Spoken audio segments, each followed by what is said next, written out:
But Emily didn't say thank you to Trevor. All she said was, "About time."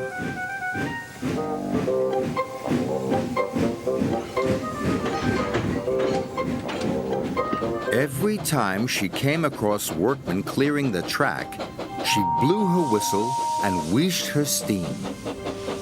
This made the workmen cross, but Emily thought it made them work harder. Then Emily came across a fallen water tower. It had crashed onto her line. "Oh no!" she cried. Elizabeth was helping the workmen push the tower off the track. The tower was very heavy. Emily decided to boss Elizabeth too.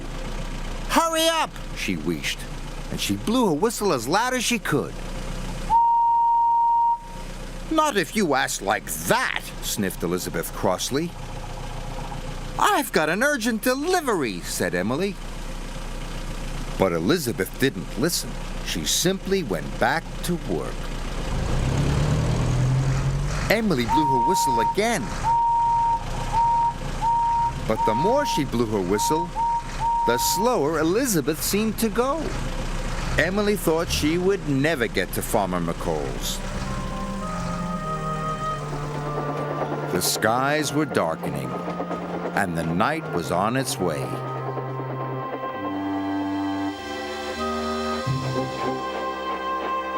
Thomas arrived bringing more supplies. "Hello," Thomas tooted. Emily complained about Elizabeth. "She won't do a thing I tell her." "That's because you're a big bossy boiler," laughed Thomas. "You should try asking nicely for a change."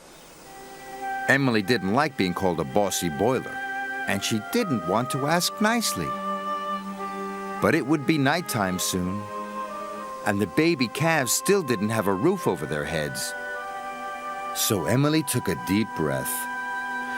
"I'm sorry I was rude, but can you help me get this timber to Farmer McColl's? Please, it's to help the baby calves." Elizabeth smiled. "Why, certainly," she puffed. "I'll get your track cleared in no time." Emily was surprised. Thomas was right. Asking nicely was just like magic. Elizabeth pushed with all her puff. The tower was heavy, but with a mighty heave, the track was clear.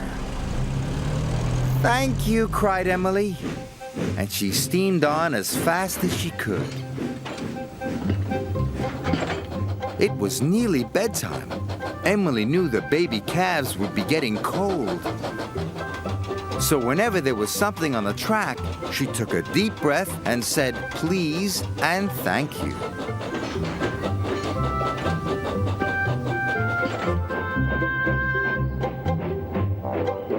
At last, Emily arrived at Farmer McColl's, and the timber was quickly unloaded. The barn was soon repaired, and the baby calves snuggled down on their nice, soft hay.